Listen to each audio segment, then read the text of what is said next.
오늘 하나님 말씀 로마서 5장 1절부터 5절 말씀입니다. 로마서 5장 1절부터 5절의 말씀.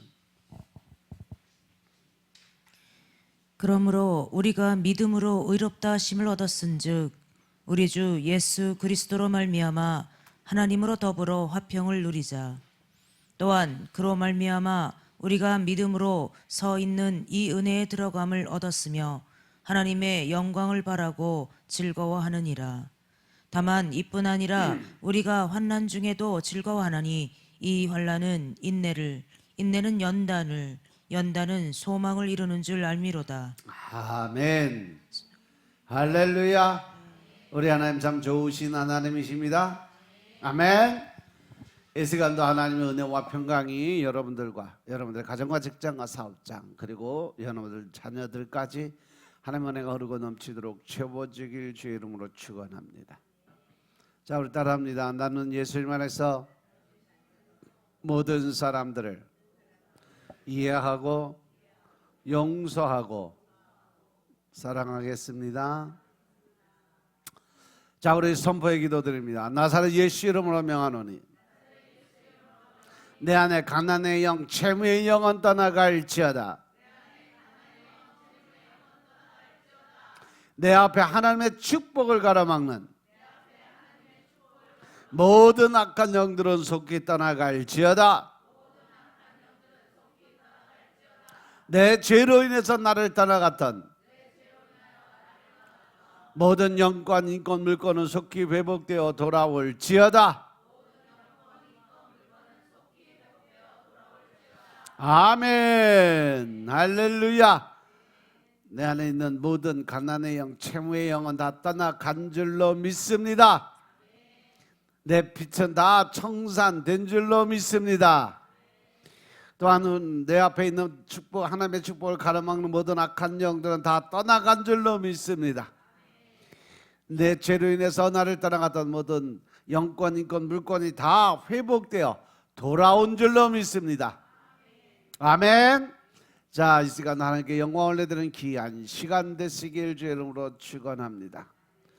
오늘 로마서 5장 1절부터 4절 말씀 가지고 하나님으로 더불어 화평을 누리자 하는 제목으로 말씀 나누겠습니다. 따라합니다. 하나님으로 더불어 화평을 누리자.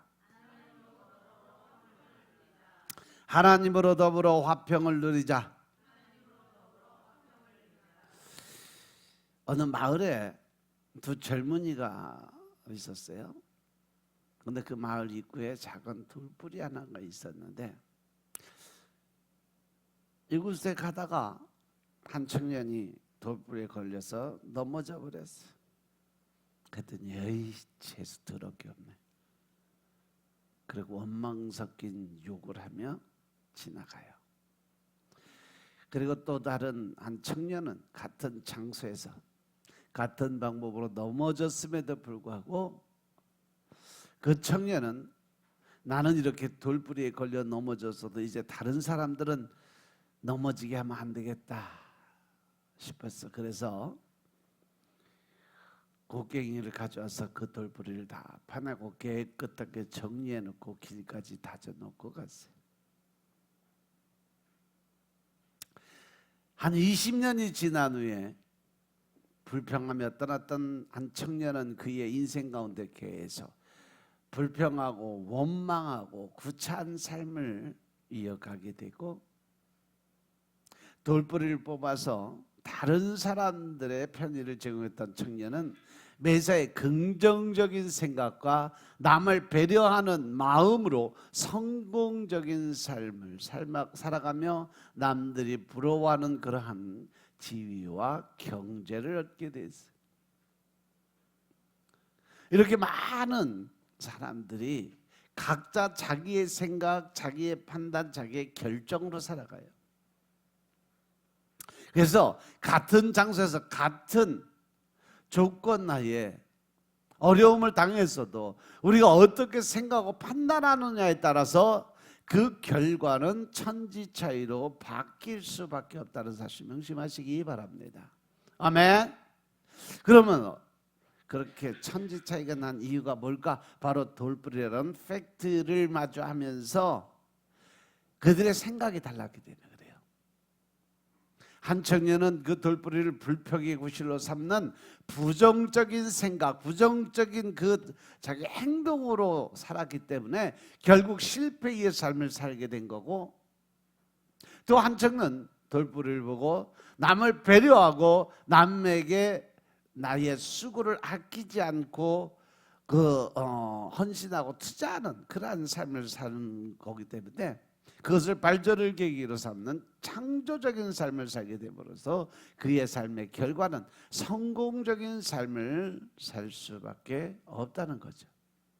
따라서 여기서 말씀드린 것처럼 우리가 살아가는 데는 우리 인생에서 누구나 다 똑같이 인생의 돌뿌리에 걸려 넘어질 수가 있다는 거죠.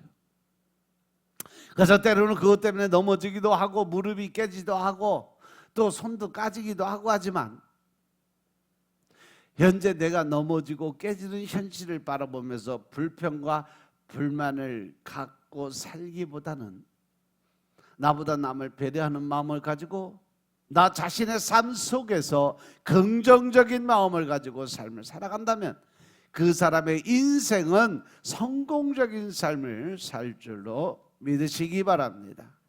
아멘. 우리가 살아가는 인생의 삶의 여정 속에서 우리가 부딪히며 만나는 돌뿌리를 우리는 환난이고 연단이고 고통이고 시련이라는 말로 정의를 합니다. 하지만 사람은 누구나 다 이 환난과 연단과 고통과 시련이 이 시련 연단 속에 반드시 부딪히게 돼 있어요. 어느 누구도 이건 피해갈 수 없습니다.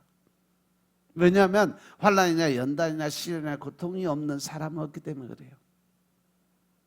그런데 어떤 사람들은 그 환난과 연단과 시련과 고통의 삶을 자기의 생각과 기준에서 이기지 못하고 넘어지고 쓰러져서 결국 불행하고 저주스러운 삶을 사는 거죠. 하지만 어떤 사람은 수없이 부딪히는 그 환난과 연단 그리고 시련과 고통의 삶 속에서도 늘 긍정적인 생각, 긍정적인 판단으로 자신과의 싸움에서 늘 이기는 승리의 성공의 삶을 살아간다는 겁니다. 그러면 늘 성공적인 삶을 살아가는 그 삶을 살아가는 이유가 뭘까?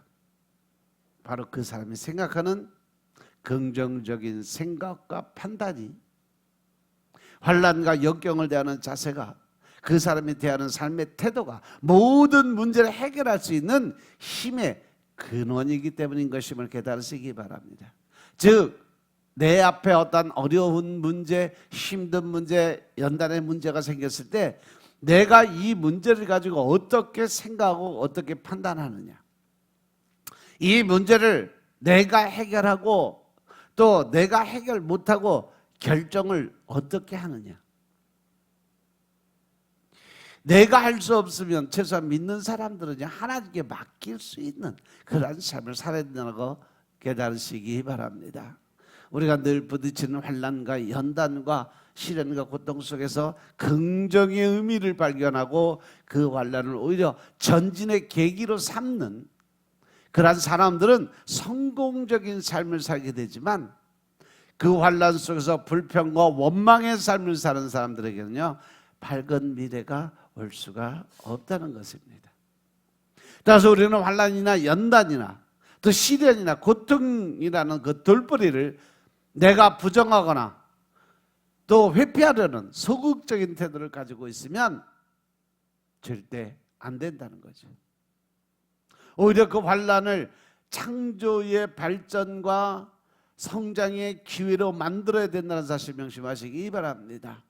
성도에게 다가오는 환난과 또 시련과 이 모든 삶은 결코 하나님이 줄 땐 저주가 아니라는 거죠. 아멘. 예레미야서 29장 11절부터 13절의 말씀 보니까 하나님 뭐라 그러냐면, 너희를 향한 나의 생각은 내가 안다. 너희 삶 속에 그 힘들고 어려운 그 모든 문제가 재앙이 아니라 그것이 곧 평안이고 너희 장래의 소망을 주게 하기 위한 나의 생각이라 그랬어요. 그래서 그런 하나님을 만나기 위해서 너는 어떻게 해야 되느냐? 내게 부르짖고 와서 내게 기도 드리면 내가 너희의 기도 들어주고 너희가 전심으로 나를 찾고 찾으면 내가 만나줄게 라고 말씀하시면 깨달으시기 바랍니다. 우리 삶 속에 살아가는 어려움과 연단, 고난, 고통 이 모든 것들이 다 하나님이 우리를 훈련시키기 위한 방법이다. 무슨 훈련? 복 주기 위해서 계획한 훈련이라는 거죠. 믿으시면 아멘 합시다. 그래서 하나님께서는 이 세상 만민에게 통치하시는 방식은 나를 존중히 여기는 자를 내가 존중히 여기고 나를 멸시하는 자를 내가 경멸하겠다라고 말씀하셨어요. 즉 다시 말해서 내가 어떻게 하나님을 믿느냐에 따라서 하나님도 나를 그만큼 믿어주고 내가 하나님에 대해서 얼마나 불신하는에 대해서 하나님도 나를 못 믿겠다라는 거예요. 내가 행한 대로 내가 그대로 갚아주겠다 하는 그 하나님의 말씀을 기억하시기 바랍니다. 민수기 14장 28절 말씀처럼 하나님이 하나님의 이름을 걸고 맹세를 하세요. 그러면서 네가 지금부터 말하는 대로 내가 그대로 시행하겠다. 할렐루야. 너희 말이 내 귀에 들린 대로 내가 너에게 행하겠다, 시행하겠다라고 말씀하세요. 하나님은요 우리를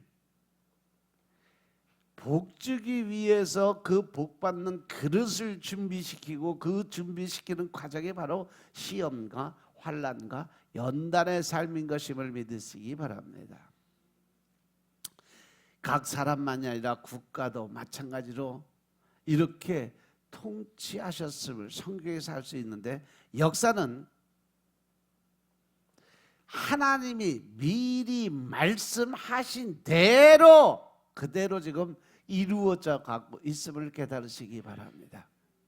과거 구약 시대의 선지자들을 통해서 하나님이 앞으로 계획을 말씀하신 것이 신약에서 그대로 다 이루어졌어요.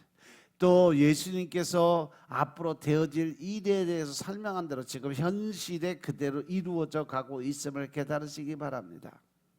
나라를 세우시고 폐하시고 새로운 나라를 세우시는데 애굽, 아수르, 바벨론, 페르시아, 헬라, 로마 그리고 이스라엘 주변의 나라들 특별히 택하신 이스라엘 백성들을 다루어 가심을 잘 알 수 있음을 우리는 이 성경인 하나님의 말씀과 이스라엘의 역사 속에서 잘 증거해 주고 계세요. 이스라엘의 역사가 그냥 일반 역사가 아니라 바로 하나님의 창조 역사 안에 들어있음을 깨달으시기 바랍니다. 아멘. 이스라엘의 조상인 아브라함을 택하시고 400년을 이방인의 객이 되게 하셨고 하나님께서는 정하신 섭리 속에서 야곱의 때에 애굽에 내려가 살았는데 이들이 종살이라고 고통을 당한 이유가 다른 거 없어요. 하나님 말씀에 불순종하는 삶을 살았기 때문에 그래요. 하나님이 가장 싫어하는 일들만 골라서 했기 때문에. 그래서 정신 차리라고 속국으로 만들어버린 거예요. 이를 증거해 주신 말씀이 남유다가 멸망해서 바벨론의 포로로 잡혀간 지 7년이 되어서 하나님의 말씀이 임했어요. 누구에게? 바로 에스겔 선지자에게 임했습니다. 에스겔서 20장 1절부터 9절의 말씀을 보겠습니다.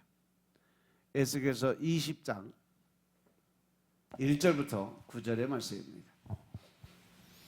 제7년 5월 10일에 이스라엘 장로 두어 사람이 여호와께 물으려고 와서 내 앞에 앉으니 여호와의 말씀이 내게 임하여 가라사대 인자야 이스라엘 장로들에게 고하여 이르기를 주 여호와의 말씀에 너희가 내게 물으려고 왔느냐 나 주 여호와가 말하노라 내가 나의 삶을 두고 맹세하노니 너희가 내게 묻기를 내가 용납지 아니하리라 하셨다 하라 인자야 내가 그들을 국문하려느냐 내가 그들을 국문하려느냐?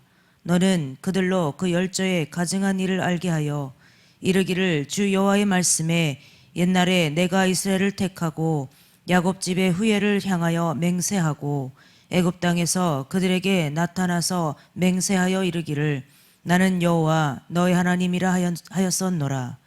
그날에 내가 그들에게 맹세하기를 애굽 땅에서 인도하여 내어서 그들을 위하여 찾아 두었던 땅 곧 젖과 꿀이 흐르는 땅이요 모든 땅 중에 아름다운 곳에 이르게 하리라 하고 또 그들에게 이르기를 너희는 눈을 드는 바 가증한 것을 각기 버리고 애굽의 우상들로 스스로 더럽히지 말라. 나는 여호와 너희 하나님이니라 하였으나 그들이 내게 패역하여 내 말을 즐겨 듣지 아니하고 그 눈을 드는 바 가증한 것을 각기 버리지 아니하며 애굽의 우상들을 떠나지 아니하므로 내가 말하기를 내가 애굽 땅에서 나의 분을 그들의 위에 쏟으며 노를 그들에게 이루리라 하였었노라.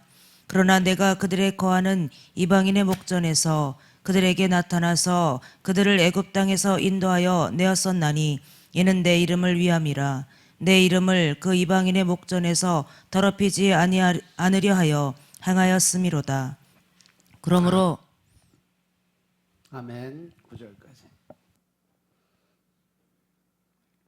결국은 이스라엘 백성들이 뭘 했기 때문에 징계를 받는 거예요? 그들이 우상을 숭배했기 때문이라고 말씀하세요.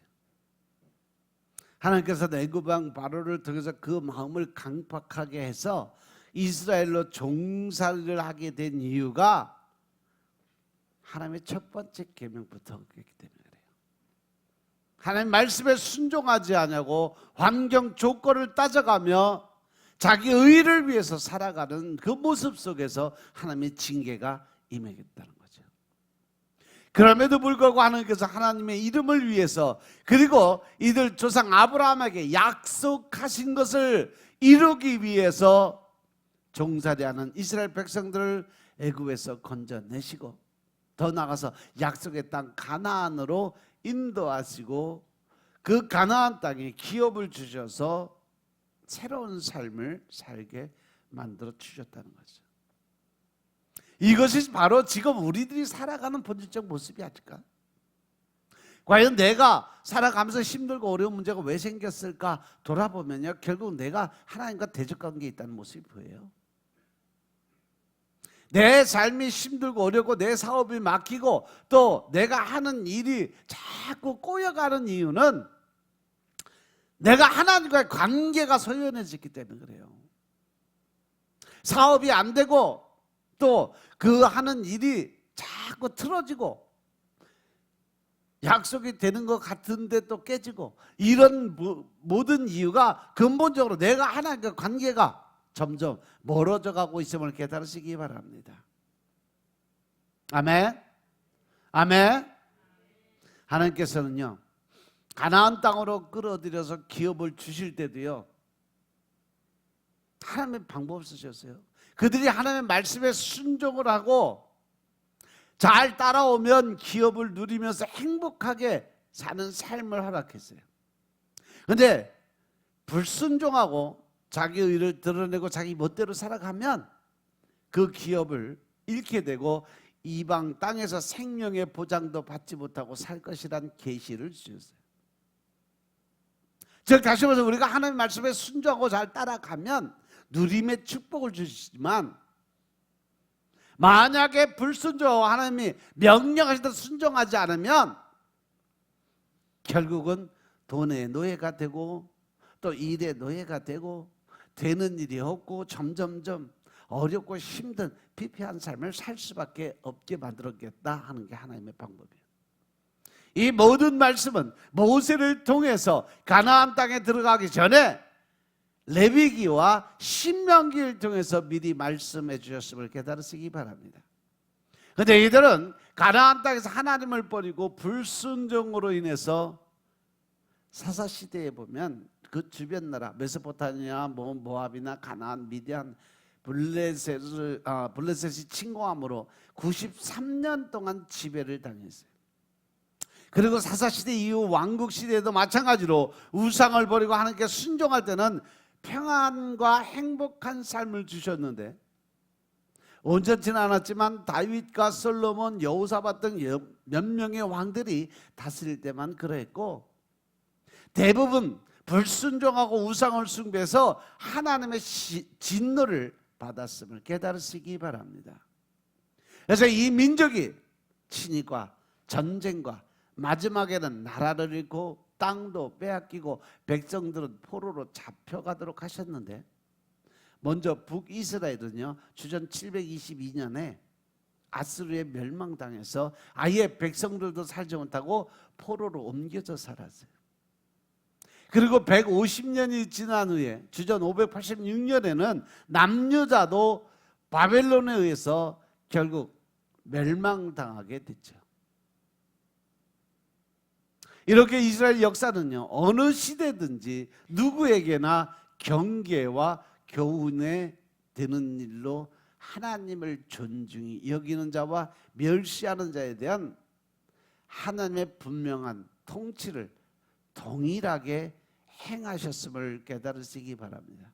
즉 다시 말해서 하나님의 말씀에 순종하고 따라오면 하나님이 그 자리에 복을 더해 주지만 하나님의 뜻대로 살지 않고 자기 생각대로 자기 방법을 택해서 살아가면 결국 하나님은 그 자리에 손을 놓으신다는 거예요. 근데 그거는 지금도 마찬가지인 것임을 깨달으시기 바랍니다. 구약시대 말씀이 아니라 지금 내 현실의 모습인 것임을 깨달으시기 바랍니다. 아멘. 그래서 오늘 본문의 말씀은 남유다의 불순종과 불신앙, 즉 하나님의 말씀을 버리고 우상 숭배로 타락한 사람들이 멸망해서 포로로 잡히기 전에도 하나님의 말씀에 순종하면 살겠고 불순종하면 죽는다고 말씀하신 것임을 깨달으시기 바랍니다.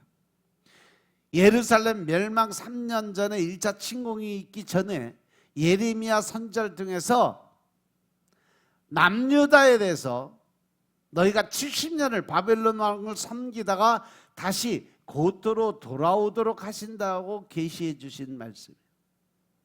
이때 바벨론이 공격을 해오면 항복하는 자는 살겠고 또 항복하지 않고 대항하는 자는 칼과 기근과 연병에 죽을 것이라고 생명과 사망의 두 길을 정해놓은 것이 바로 예레미야서 21장 8절부터 10절의 말씀에 기록이 되어 있어요.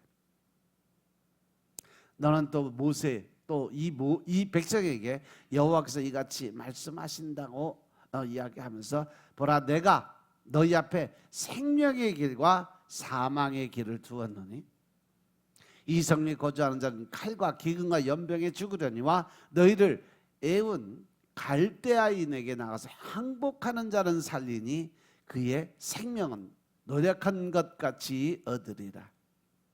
그래서 내가 나의 얼굴을 이 성으로 향함은 복을 위함이 아니라 화를 위함이다. 이 성에 바벨론의 왕의 손에 붙임이 될 것이고 그는 그것을 불로 사르리라. 하나님께서 심판하는 것의 본질은 바로 하나님의 의를 나타내겠다는 것이죠. 이렇게 하시는 이유가 바로 축복이 아니라 재앙을 내리신 진노이심을 알려주시기 위한 거죠. 그리고 70년간 포로 생활할 것을 말씀하셨어요. 예레미야서 25장 11절에 보시면요, 이 온 땅이 황폐해서 놀램이 될 것이고 이 나라는 70년 동안 바벨론 왕을 섬기겠다라고 기록을 해놨어요. 이 말씀대로 바벨론에 침공이 있었고 항복해서 포로로 잡혀간 사람들은 70년을 바벨론에서 개개 생활을 하다가 결국은 고국으로 돌아오게 돼요. 그런데 거기서 대항하고 싸우고 또 그 자리를 지키고 있던 사람들은 하나님의 말씀대로 칼과 기근과 연병에 걸려 다 죽었다는 겁니다. 그러면서 이 바벨론이 한 3년을 예루살렘 성을 둘러싸고 아무것도 들어가지도 못하고 나오지도 못하게 딱 가두어 버렸어요. 3년 동안을 그 안에서 아무것도 들어가지도 나오지도 못하게 만드니까 어떻게? 제일 먼저 뭐가 떨어져요? 양식이 떨어져요. 그러니까 그들이 먹을 수 있는 게 뭐예요? 성경에 보면요, 먹을 양식이 없어서 뭐까지 잡아먹어? 자기 자녀들까지 잡아먹는 일이 생겼어요.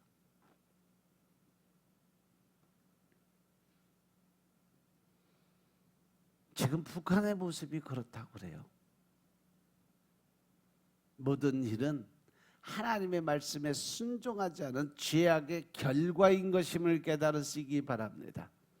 하나님께서 말씀하신 것은 하나님의 말씀에 순종하면 살게 되고 불순종하면 망하게 된다. 이것이 정론이에요. 그래서 바벨론에 항복하면 살겠고 항복하지 않으면 망한다고 하신 생명과 사망의 길이 바로 두 갈래 길을 내 앞에 놓았다. 네가 순종할 거냐 불순종할 거냐 결정은 누가 해라? 결정은 누가 한다? 내가. 결정은 네가 해라요. 예레미야 선지자를 통해서 유다 민족에게 항복하라는 말씀의 목적은 바로 너희가 잘 되게 하기 위해서 훈련을 시켜서 복을 주기 위한 나의 계획이었더라는 거죠. 믿으시면 아멘 합시다. 따라서 포로 생활하는 당분간은 고통이 되겠지만 이들의 장래를 평안과 소망을 주시는 것이 하나님께서 가지고 있는 그런 생각이었다는 거예요. 따라서 하나님께서 유다 민족에게 바벨론에 70년 동안 포로로 징계하신 것은 이들을 망하게 하신 것이 아니라는 거 깨달으시기 바랍니다. 그래서 예레미야서 29장 10절에 보시면 하나님 말씀하십니다. 바벨론에서 70년이 차면 내가 너희를 권고하고 또 나의 선한 말을 너희에게 실행해서 너희를 다시 이곳에 보내줄게. 그러시면서 하신 말씀이 11절 말씀이에요. 너희를 향한 나의 생각은 내가 하나니 재앙이 아니라 곧 평안이요 너희 장래에 뭘 주기 위해서? 소망을 주기 위한 하나님의 생각이다 그랬어요. 믿으시면 아멘 합시다. 믿으시면 아멘 합시다. 이렇게 평안과 장래 소망을 주시기 위한 하나님의 생각대로 이루어지기 위해서 이스라엘 백성들에게 하나님이 요구하신 건 뭐예요? 너희가 나에게 전심으로 구하라. 이것은 뭐예요? 죽기 살기로 간절한 마음을 가지고 기도를 드리라고 말씀하고 계심을 깨달으시기 바랍니다. 아멘. 그리고 그 뒤에 12절에서 너희는 내게 부르짖고 와서 내게 기도하면 내가 너희를 들을 것이고 너희가 전심으로 나를 찾고 찾으면 어떻게? 내가 너 만나줄게. 그래서 14절에 보시면 내가 너희에게 만나주겠고 너희를 포로 중에서 다시 돌아오게 하는데 내가 쫓아내었던 모든 열방과 모든 곳에서 모아서 사로잡혀 떠나게 하던 본 곳으로 돌아오게 하리라 라고 말씀하셨어요. 이스라엘은 하나님의 백성들입니다. 특히 선택받은 선민이요. 하지만 하나님을 떠나서 우상 숭배에 빠진 결과 하나님께서 내리신 결정은 뭐예요? 바로 징계와 심판이었음을 깨달으시기 바랍니다. 여러분들도 자녀를 키우면서 보면 이 자녀들이 부모의 말을 잘 듣고 순종하면 어떻게? 걔한테 모든 거 다 해주잖아. 말 안 해도 알아서 또 챙겨줘. 근데 매일 뺀질뺀질 말을 안 듣고 뭔 말만 하면 덤비고 성질내고 짜증내고 이 지랄하면 뭐 해주고 싶을까 안 해주고 싶을까? 똑같아요. 하나님의 마음도 하나님도 인성을 가지고 있어요. 이 징계에 대해서 그들이 죄를 깨닫고 순전하게 받아들일 때에 하나님께 간구를 드리면 구원해 주시겠다고 하신 약속을 이들이 멸망하기 전에 미리 말씀을 해 주신 겁니다. 이렇게 하나님께서 이스라엘 백성들에게 약속하신 것은 하나님께서 택하신 모든 백성들에게 아주 동일하게 적용이 되고 있다는 사실이죠. 왜? 공평하신 하나님이니까. 공의로우신 하나님이시니까. 그런데 이 말씀이요, 구약시대 이스라엘 백성들에게 하신 말씀만 아니에요. 지금 이 시대 우리에도 똑같은 말씀이 적용되고 있다는 사실 명심하시기 바랍니다. 아멘. 이스라엘 역사 속에서 이루어진 일과 구약의 모든 선지자들의 예언은 바로 예수 그리스도로 말미암아 이 땅에 이루어지겠다는 하나님의 약속의 말씀인 것임을 깨달으시기 바랍니다. 그래서 하나님께서는요, 창세 전에 택한 백성들과 함께 하나님의 영광 가운데서 영원히 살 수 있는 나라를 계획했어요. 그것이 어디요? 바로 천국입니다. 영생의 삶을 살게 만들어주신, 영원히 죽지 않는, 영원히 하나님과 동행할 수 있는 삶을 사는 나라. 그 나라는 의와 평강과 희락, 즉 기쁨의 나라인 것임을 깨달으시기 바랍니다. 그래서 세상과 사람을 창조하시고 아담에게도 순종과 불순종의 법칙, 즉 하나님께 대해서 존중하는지 멸시하는지를 알아보기 위해서 늘 하나님이 우리를 테스트하고 있다는 사실 명심하시기 바랍니다. 아멘. 창세기 2장 17절에서 보시면 선악을 알게 하는 나무의 실과를 먹지 말라. 내가 먹는 날에는 어떻게? 정령 죽으리라. 하나님의 모든 말씀은 순종을 통해서 주시는 생명의 말씀인 것임을 깨달으시기 바랍니다. 그런데 아담의 불순종으로 죄가 들어오고 모든 사람에게 사망의 아래 놓이게 만들어 놨다는 거죠. 하나님을 떠나 살아가는 사람의 마음은 전적인 부패 그리고 타락과 무능한 삶을 살아가게 돼 있어요. 그래서 여러분들이 영적인 그 삶의 본질의 모습이 조금씩 떨어지기 시작하면 제일 먼저 찾아오는 게 뭔지 아세요? 게으름이에요. 게으름이 제일 먼저 찾아와요. 그래서 점점점 나태하고 나른해지고 피곤해지고, 그리고 그 뒤에 찾아오는 게 뭐예요? 바로 생각. 그 생각이 어떤 생각? 부정적인 생각. 그 생각 안에 따라오는 것이 바로 원망과 불평입니다. 여러분들 삶에 내가 지금 살아가는데 뭔가 귀찮고 하기 싫어지고 또 현실에 대해서 부정적인 생각과 원망과 불평이 생긴다면 바로 하나님 앞에 무릎 꿇으시기 바랍니다. 말씀으로 들어가시기 바랍니다. 기도로 들어가시기 바랍니다.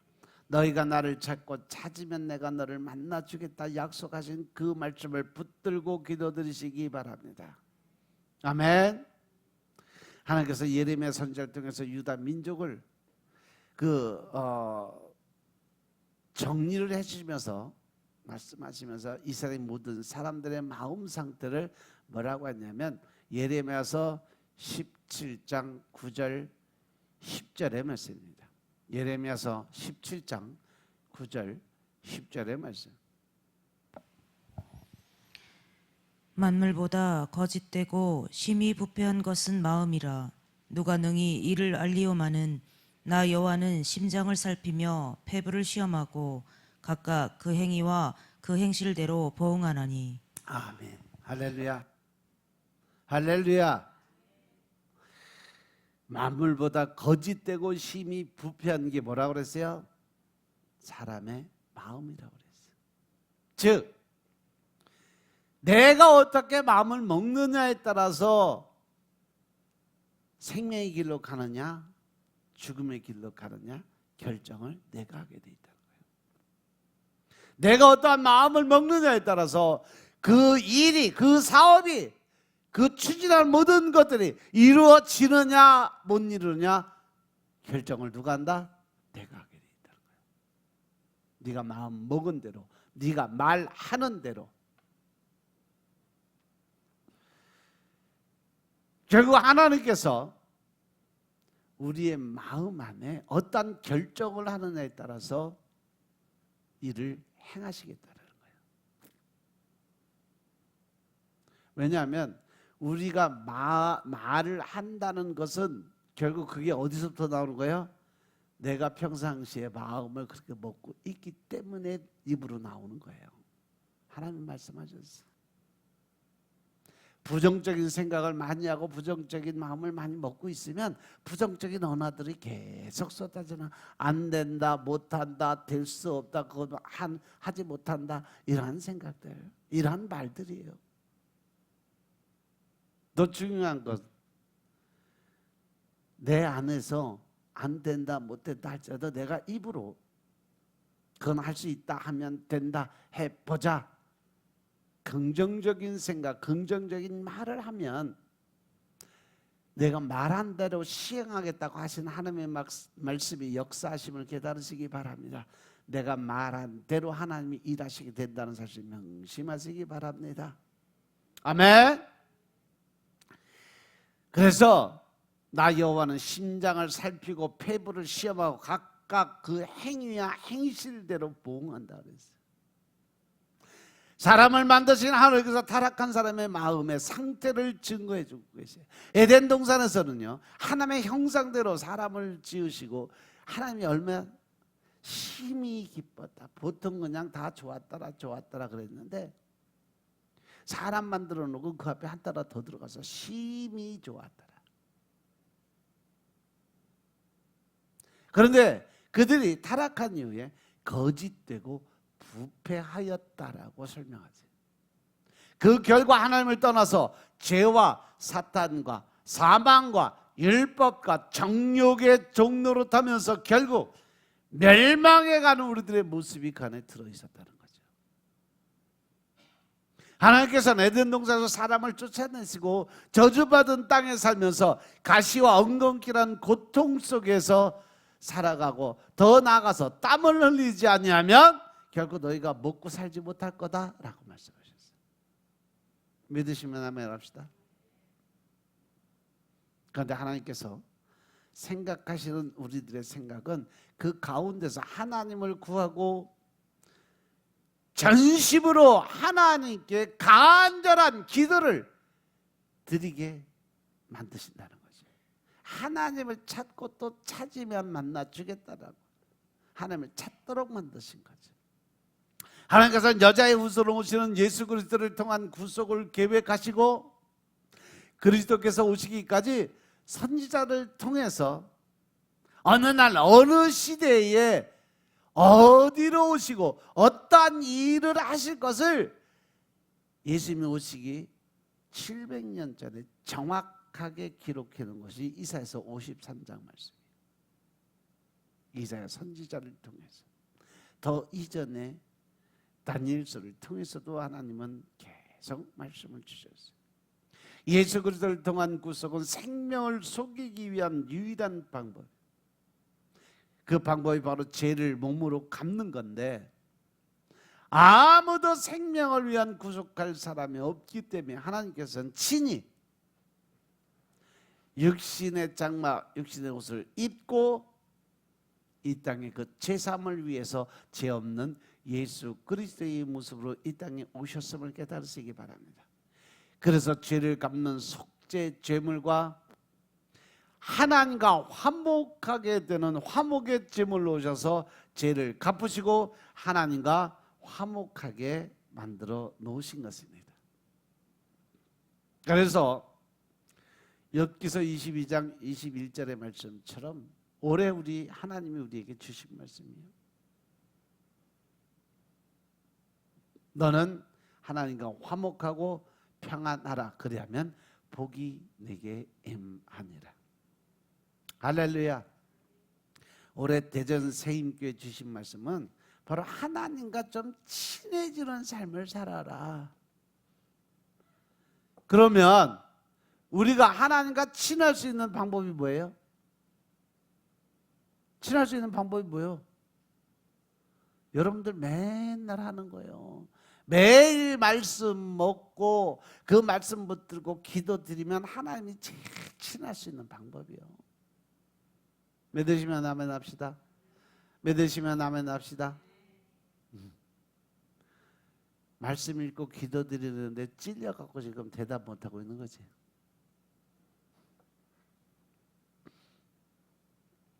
예수 그리스도를 통한 구속 대속의 은혜는요, 생명을 속하기 위한 유일한 방법.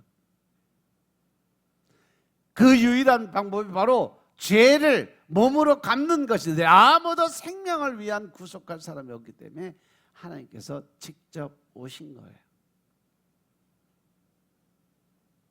로마서 3장 24절부터 25절 말씀 보면, 그래서 예수 안에 있는 구속으로 말미암아 하나님의 은혜로 값없이 의롭다 하심을 얻은 자가 됐다.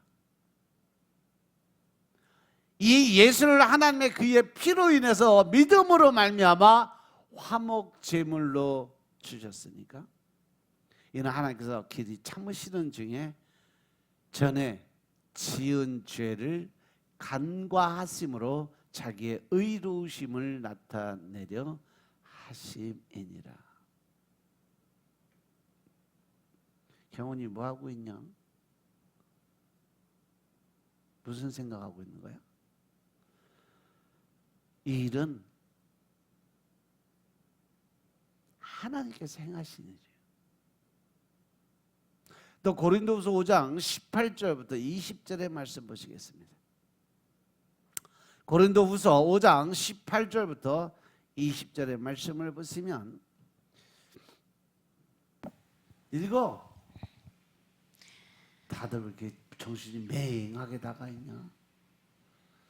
모든 것이 하나님께로 났나니 저가 그리스도로 말미암아 우리를 자기와 화목하게 하시고 또 우리에게 화목하게 하는 직책을 주셨으니, 이는 하나님께서 그리스도 안에 계시사 세상을 자기와 화목하게 하시며 저희의 죄를 저희에게 돌리지 아니하시고 화목하게 하는 말씀을 우리에게 부탁하셨느니라.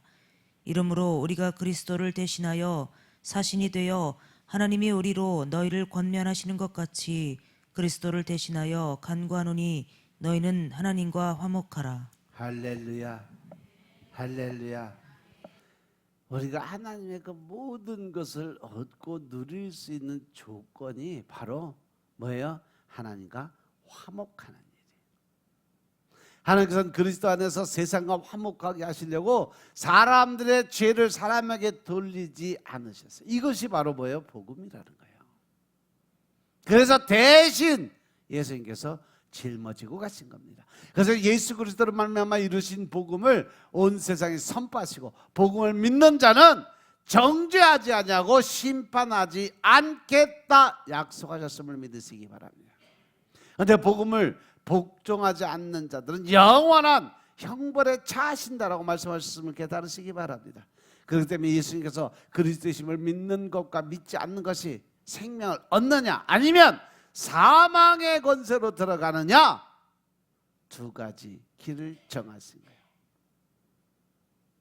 요한복음 3장 36절의 말씀 보면, 아들을 믿는 자는 영생이 있고 아들을 순종하지 아니하는 자는 영생을 보지 못하고 도리어 하나님의 진노가 그 위에 머물게 될 것이다 라고 말씀하세요.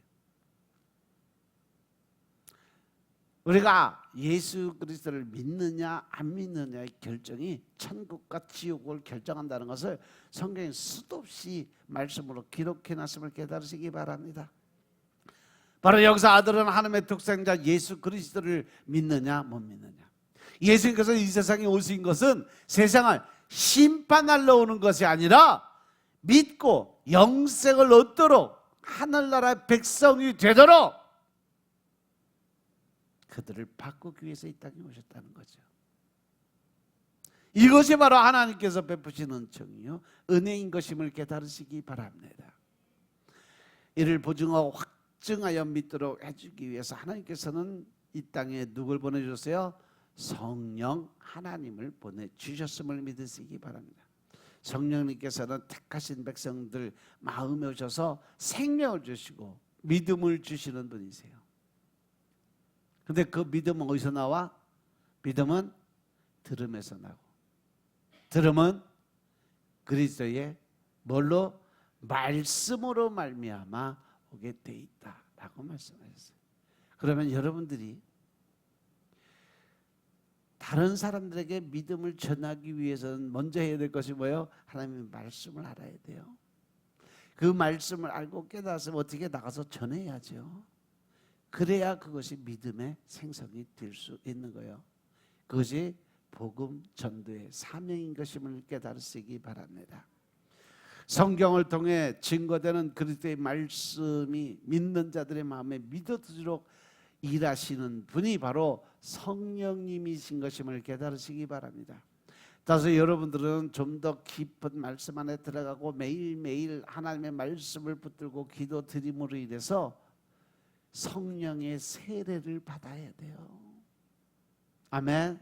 그 성령의 세례를 받지 않으면 우리 안에 믿음이 점점 자랄 수가 없어. 왜? 알려주고 깨우쳐주는 분이 안 계셔서 그렇습니다. 아멘.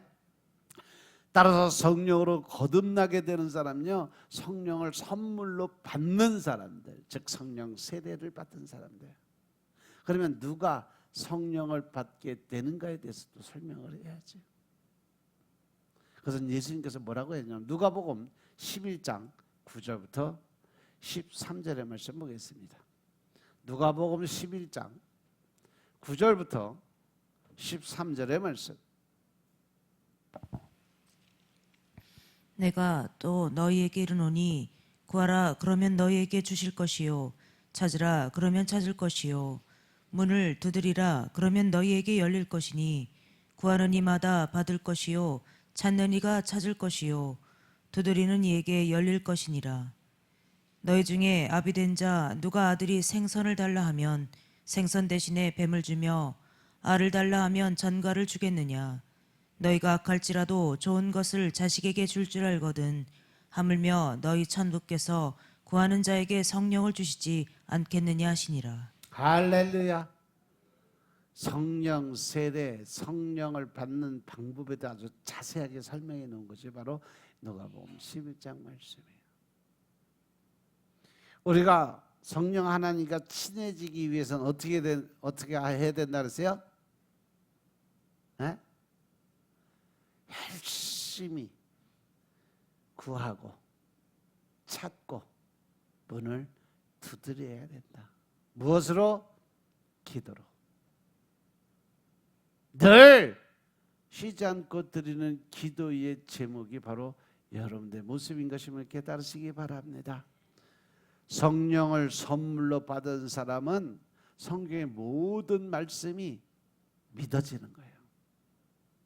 이 사람은 죄사함과 하나님의 자녀와 기업의 보증을 받는 하나님 나라 백성으로 성령의 인도하심을 따라 살고 열매를 맺게 되었음을 깨달으시기 바랍니다. 하지만 구하지 않고 찾지 않고 두드리지 않는 사람은요, 하나님을 믿지 않고 복음을 믿지 않는 사람들의 모습이에요. 이러한 사람들 하나님께서는 생각과 말과 행실에 대해서 심판하시고 꺼지지 않는 영원한 지옥불로 던져버린다는 사실 명심하시기 바랍니다. 그래서 여러분들 매일 말씀을 먹고 매일 그 말씀 붙들고 기도 드리시라는 거예요. 하나님과 좀 더 친해지라는 겁니다. 그래서 하나님의 보호하심이 여러분의 삶에 같이 동행하시길 주 이름으로 축원합니다. 사람은 하나님께 대해서 양심으로 무서운 두려움을 갖게 되는 이유는 내 안에 뭐가 있기 때문에? 원죄의 죄성이 남아있기 때문에 그런 것입니다. 하나님께서 예수 그리스도로 말미암아 우리의 모든 죄를 갚아주시고 정죄하지 않는다는 것은 창조주 하나님께서 베푸신 가장 큰 하나님의 사랑이었음을 깨달으시기 바랍니다. 그래서 복음을 믿는 사람은요, 이 큰 사랑으로 인해서 무서운 두려움이 쫓겨나는 것임을 깨달으시기 바랍니다. 요한일서 4장 18절에 보시면 사랑 안에 두려움이 없다고 그랬어요. 그리고 온전한 사랑이 두려움을 내어 쫓는다 그랬어요. 여기서 온전한 사랑은 바로 하나님은 사랑이세요. 그 하나님이 내 안에 들어올 때, 즉 성령이 내 안에 거하게 될 때 내 안에 모든 두려움과 근심과 걱정이 사라지게 되어 있다. 할렐루야. 그리고 두려움에는 형벌이 있다 그랬어요. 두려워하는 자는 사랑 안에서 온전히 이루지 못하다. 즉 그는 하나님을 믿지 못하고 자아가 살아있기 때문에 내가 해야 된다는 그런 중압감, 강박감 때문에 결국은 내 자신이 하나님이 되어버린 거예요. 그래서 하나님을 믿지 못하는 거죠. 정죄, 진노, 심판, 형벌의 무서운 두려움이 하나님만, 성령님이 내 안에 들어올 때는 그것이 눈높듯이 완전히 사라져 없어져 버리니까 죄는 가리워지고 의롭다 하심을 받게 되고, 이로 인해서 하나님께서 계획하신 생각대로 평강과 소망이 충만하게 채워진다는 사실을 명심하시기 바랍니다. 하나님의 백성된 증거로 의와 평강과 희락이 영혼 속에 채워지는 거예요. 로마서 14장 17절의 말씀 보시면 하나님의 나라는 먹는 것과 마시는 것이 아니라 오직 성령 안에서 의와 평강과 희락의 삶을 살아가는 거다. 이것이 바로 성령님이 내 안에 들어오셨을 때 우리가 누릴 수 있는 축복의 삶인 것임을 깨달으시기 바랍니다. 아멘. 우리는 창조주 하나님 앞에 서면 티끌만도 못한 존재예요. 인도 선교사였던 윌리엄 캐리의 묘비에 보시면 묘비명이 뭐라고 되어 있냐면 더럽고 불쌍하고 무력한 벌레인 제가 주의 친절하신 품에 안깁니다 라고 적어놨어요.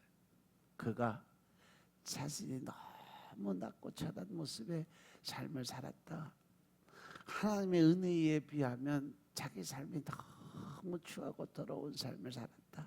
그래서 자기가 고백한 거예요. 묘비명에 이렇게 적어달라고. 하나님 앞에 우리는 아무것도 아닌 것임을 깨달으시기 바랍니다. 모세가 떨기나무의 불꽃 가운데 거하신 하나님 앞에 설 수 있었던 것은 하나님의 은혜였어요. 은혜가 아니었으면 그는 이미 죽었어요. 우리도 은혜로 인해서 하나님의 자녀가 되고 하나님께 의롭다 하심을 받고 하나님의 기업을 소망으로 받았음을 깨달으시기 바랍니다. 이것이 바로 피조물의 최고의 영광이고 축복인 것임을 믿으시기 바랍니다. 우리가 살아가는 환경과 처지 속에 고난과 고통을 주신 것은 이렇게 평강과 영광된 소망을 주시기 위한 하나님의 섭리이심을 깨달으시기 바랍니다.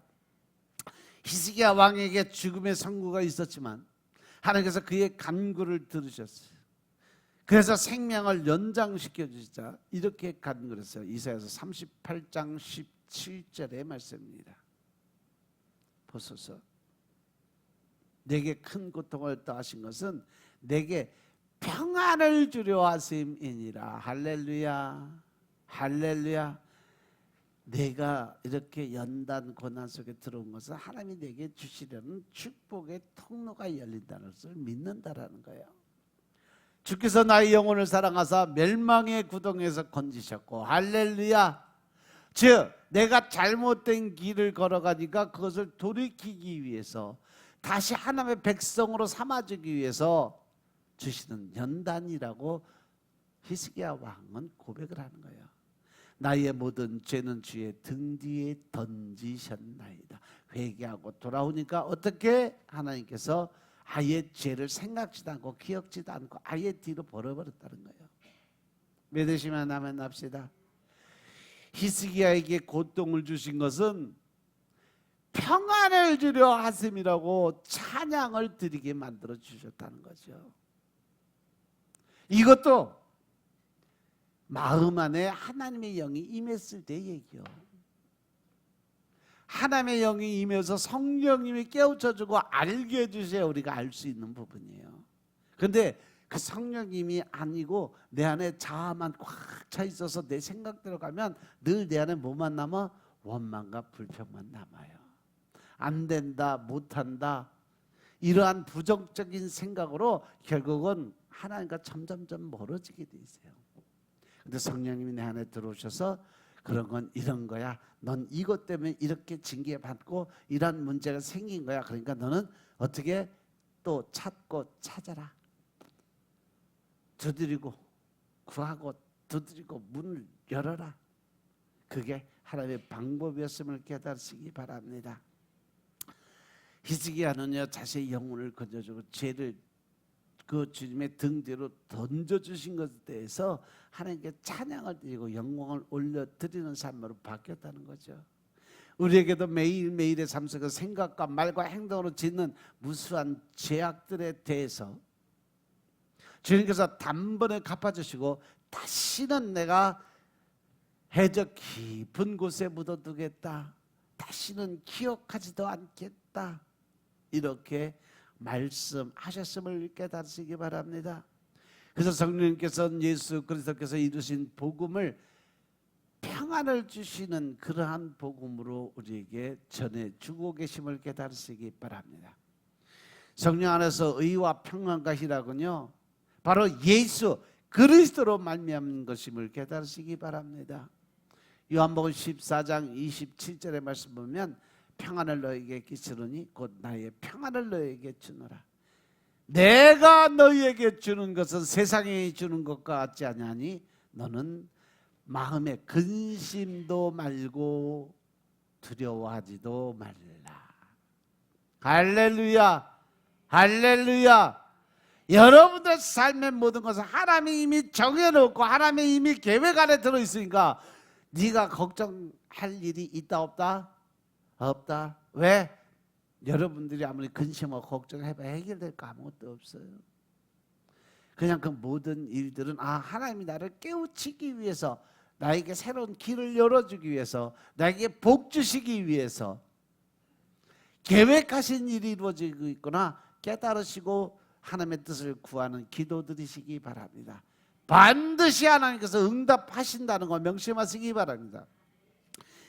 이 말씀 자체가 바로 성령님께서 오셔서 우리 마음에 끼치는 평안의 위로를 주는 말씀이에요. 그래서 내가 주는 그 평안은 세상이 주는 것 같지 않다, 잠시 있다 없어질 것이 아니다, 아주 영원히 함께 남을 것이다라는 약속을 하시면 깨달으시기 바랍니다. 성령님께서 예수 그리스도의 행하신 구속을 근거로 말미암아 우리 마음에 있어서 생명을 주시고 거듭나게 하시고 믿음을 성장시켜 주세요. 그리고 죄사함을 보증해 주시고 인치심을 우리에게 허락하신다는 거죠. 그 결과 내 안에 있는 모든 두려움들이 다 떠나가. 왜? 성령님으로 인해서 내 안에 죄성들이 다 사라지니까. 그리고 성령님이 내 안에 들어와서 일을 하시기 시작하면 제일 먼저 찾아오는 것이 뭐냐? 편안함이요. 평안함. 믿으시면 아멘 합시다. 그래서 여러분들이요, 기도를 열심히 드렸는데 기도를 드렸음에도 불구하고 매일 마음이 불안하고 답답하면 그 응답 안 된 거예요. 근데 어느 날 갑자기 기도를 드리고 열심히 매달렸는데 마음속에 평안함이 샥 찾아와서 한순간에 가슴이 시원함을 느껴요. 그때 성령님의 응답이에요. 이미 하나님은 나에게 응답의 말씀을 주셨는데 못 들으니까 하나님이 몸의 신체 증상으로 나타나게 해요. 그것이 바로 머리가 시원해지고 가슴이 시원해지고 편안한, 머릿속에 근심 걱정이 싹 사라지고, 이러한 증상들을 다 보면 성령님이 그 기도에 응답을 주셔서 결과를 알려주시는 방법이에요. 믿으시면 아멘 합시다. 믿으시면 아멘 합시다. 그 결과 두려움이 제거되고 평안이 오면 그 평안은 두 가지로 나타나요. 하나는 하나님과 화해를 했을 때 끼치는 평안, 그리고 또 하나는 현재 누리는 아주 편안한 상태의 평안이 내 안에 들어오는 거예요. 먼저 예수 그리스도께서 이루신 사역의 결과로 법적인 것은 로마서 5장 1절의 말씀입니다. 우리가 믿음으로 말미암아 의롭다 하심을 얻었은즉 우리 주 예수 그리스도로 말미암아 하나님으로 더불어 뭐예요? 화평을 누리자. 할렐루야. 진노와 정죄로부터 벗어나서 우리에게 주신 첫 번째 그 은혜가 평안함이에요. 아멘. 그리고 또 다른 평안은 우리가 삶 속에서 누리는 거예요. 빌립보서 4장 7절의 말씀은 그대면 모든 지각에 뛰어난 하나님의 평강이 할렐루야. 그래서 예수 안에서 너희 마음과 생각을 지켜준다 그랬어요. 이것은 은혜의 보좌 앞에 마음을 안전하게 열어놓는 자가 누리는 내적인 안식을 말하는 거예요. 또 이것은 삶을 통해서 체험적으로 누릴 수 있는 평안의 삶인 것임을 깨달으시기 바랍니다. 또한 이것은 징계 속에도 기뻐할 수 있는 평안. 내가 아무리 어렵고 힘든 일이 닥쳐도 이거 하나님이 해주실 거야. 하나님이 또 더 큰 복을 주기 위해서 또 뭔가 나를 변화시키려고 하시는구나. 그러니까 아무리 어려운 힘든 문제가 다가올지라도 내 안에 계신 하나님이 그 모든 문제 전능하신 하나님이 해결해 줄 거라는 확신 있는 믿음만 있으면 내가 불안할까 답답할까 기쁠까. 하나님에 대한 믿음, 예수 그리스도에 대한 확실한 믿음만 있으면 내가 불안하고 답답할 일이 없어요. 늘 기뻐. 왜? 하나님이 더 큰 복 주시려고 나에게 또 하나님이 뭔가 일을 하고 계시는구나 믿으시기 바랍니다. 그대로 이루어진다는 사실 믿으시기 바랍니다. 아멘. 그래서 하나님의 은혜 보좌 앞에 내 마음을 안전하게 열어놓고 누릴 수 있는 자가 하나님이 주신 은혜 안에 들어갈 수 있는 사람이고, 이것은 삶을 통해서 체험적으로 우리가 느낄 수 있는 하나님의 은혜의 방법이에요. 하나님께서 우리에게 늘 그 마음의 중심을 시험한다고 했잖아요. 그래서 하나님은 늘 우리에게 그 환난과 연단을 통해서 믿음의 그릇을 재보세요. 그리고 나서 그가 받을 복을 측정하세요. 그 문제를 해결해도 될까 안 될까. 이것은 징계 속에도 기뻐할 수 있는 평안이에요. 처음 평안은 예수 그리스도의 피 흘림 그 속죄의 결과고, 나중 것은 예수 그리스도의 삶 속에서 믿음과 순종을 할 수 있는 결과론적인 축복. 예수님께서 제자들에게 나의 평안을 너에게 주노라 라고 말씀하신 것처럼 이 평안은 우리 주님께서 이 세상에서 누리셨던 평안의 의식인 것임을 깨달으시기 바랍니다.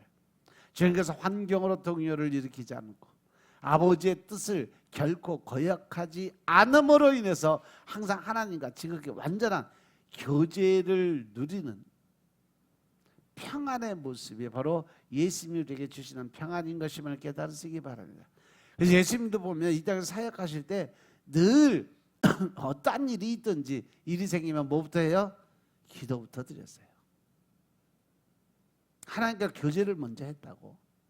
그리고 나서 하나님이 주신 결과론적인 그 결과를 선포함으로 해서 하나님이 내 입에서 나온 말대로 내가 시행하였다는 그 말씀이 그대로 그 자세에 이루어지게 만드신 분이 예수님이세요. 믿으시면 아멘 합시다. 그래서 이 평안이 세상이 주는 것과 같지 않다라고 말씀하신 거예요. 세상은 늘 평안을 외치지만 실질적인 삶의 평안은 없다는 거죠. 세상의 평안은요 거짓이고 오히려 고통과 절망을 가져다 줄 뿐이에요. 그런데 우리 주님께서 성령을 통해서 주시는 평안은요 영원하고 거두가시지 않고 빼앗기지 않는 것임을 깨달으시기 바랍니다. 그런데 유다 민족의 70년 포로 생활은 불순종과 불신앙으로 인한 징계였어요. 징계를 받는 동안에도 평안을 누리며 살 수 있는 사람들이 바로 그리스도인인 것임을 깨달으시기 바랍니다. 징계 속에서 누릴 수 있는 것도 하나님께서 주시는 은혜인 것임을 믿으시기 바랍니다. 그래서 징계를 하나님께서 참 아들을 하나님의 거룩하심에 참여케 하도록 하신 은혜이기 때문에 징계를 받는 당시에는 즐거워 보이지 않고 슬퍼 보이지만 그 후로 그로 말미암아 연단한 자에게는 의의 평강한 열매를 맺게 주신다고 약속하셨음을 믿으시기 바랍니다. 우리는 주님을 닮아가는 데 있어서 연단을 받아야 하는 것들이 아주 많아요. 히브리서 12장 11절에 보면 무릇 징계가 당신은 즐거워 보이지 않고 슬퍼 보이지만 후에 그로 말미암아 연단한 자에게는 의의 평강한 열매를 맺는다 그랬어요. 우리의 심령, 기도, 온유, 인내, 소망, 사랑, 거룩이라는 열매는요 자발적으로 맺혀지는 것이 아니에요. 고난을 통한 연단의 결과적 열매인 것임을 깨달으시기 바랍니다. 그래서 성령의 9가지 열매를 받기 위해서는요 여러분들이 그 9가지 연단을 잘 이겨내고 꽃이 피어서 열매를 맺을 수 있어야 된다는 사실 명심하시기 바랍니다. 하나님의 나라는 거저 공짜가 없습니다. 반드시 대가 지불을 해야 된다는 사실 명심하시기 바랍니다. 우리의 열매는 의의 평강한 열매, 하나님이 주신 성품에 참여하도록 징계를 통해서 죄를 죽이고 경건의 능력이 더욱 크게 세워지는 것임을 믿으시기 바랍니다. 우리 영혼이 더욱 강건해서 하나님을 향하는 것은 하나님의 사랑의 징계를 통해서 우리가 알고 깨닫기 때문에 성령께서 우리 모든 성도들의 마음이 연단받는 은혜를 중심으로 의의 평강의 열매를 맺도록 하나님이 만들어 놓으신 겁니다. 이 평안을 주시기 위한 것은 우리들의 생각이 아니라 하나님의 생각이었다라고 말씀하세요. 아울러 하나님께서 장래의 소망도 주셔서 우리에게 썩지 않고 쇠하지 않고 더럽지 않는 영원한 나라 곧 새 예루살렘 성에 살게 하시고 우리 몸을 영화롭게 구속해서 영광 가운데 거하게 약속을 하셨습니다. 이 약속은 바로 우리가 가지고 있는 소망의 모습이에요. 이 약속을 지키기 위해서 우리 주님께서 반드시 내가 너희에게 다시 너희들이 본 모습 이대로 다시 돌아오겠다라고 약속하셨음을 믿으시기 바랍니다. 우리는 예수 그리스도와 함께 영광된 나라에서 왕노릇할 것을 믿으시기 바랍니다. 디모데후서 2장 11절부터 13절의 말씀을 보시면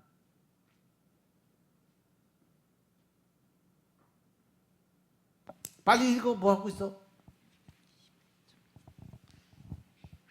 미쁘다 이 말이여 우리가 주와 함께 죽었으면 또한 함께 살 것이요 참으면 또한 함께 왕노릇할 것이요 우리가 주를 부인하면 주도 우리를 부인하실 것이라. 우리는 미쁨이 없을지라도 주는 일양 미쁘시니 자기를 부인하실 수 없으시리라. 아멘. 하나님 예수님은 우리가 언제나 믿을 수 있는 분이심을 믿으시기 바랍니다. 약속하시고 하지 않았다고 하지 않으시는 분이에요. 우리의 소망 견고한 영혼의 닷과 같은 겁니다. 흔들리지 않고 변하지 않는 약속은 우리가 하나님을 더욱 경외하고 세상을 사랑하지 않고 경건한 삶을 살게 만들어준다는 사실 명심하시기 바랍니다. 그것은 하나님 앞에 점과 흠이 없는 아들들이 되어 영광 가운데 영원히 살게 하시는 하나님의 생각이었다는 거죠. 그래서 마침내 하나님께서는요 내가 다 이루었다. 나는 알파요 오메가요 처음과 나중이나 내가 생명수 샘물로 목마른 자에게 값없이 주리니 이기는 자는 이것들을 유업으로 얻으리라. 나는 저희의 하나님이 되고 그는 내 아들이 되리라 라고 말씀하시는 겁니다. 그날까지 하나님의 생각으로 평안과 소망으로 우리 삶이 지배되는 여러분들 되시길 주로 축원합니다. 이번 한 주간도 우리가 믿음 안에서 하나님을 좀 더 기쁘게 또 하나님을 웃으시게 만들 수 있는 하루의 삶을 살기 위해서 늘 말씀과 기도로 준비된 여러분들의 삶이 되시길 주로 축원합니다. 기도드리겠습니다. 아버지 하나님 감사드립니다. 우리가 하나님으로 더불어 화평을 누릴 수 있는 삶을 살게 하시니 감사합니다. 늘 신령과 진정의 마음으로 하나님의 뜻을 이루며 살아갈 수 있도록 주님이 역사하시니 감사합니다. 하나님 우리의 삶이 이제는 늘 주님이 주신 평안과 위로의 삶을 살게 하시고 항상 기뻐하고 쉬지 않고 기도드리며 범사에 감사의 삶을 살아가면서 하나님의 뜻대로 살아가는 믿음의 군사들 다 될 수 있도록 역사하여 주시옵소서. 또한 저들의 삶이 늘 기쁘고 감사한 마음으로 주님께 영광 올려드리는 귀한 삶이 되게 축복하옵소서. 모든 말씀 우리 주 예수 그리스도의 이름으로 감사드리며 기도드렸사옵나이다. 아멘.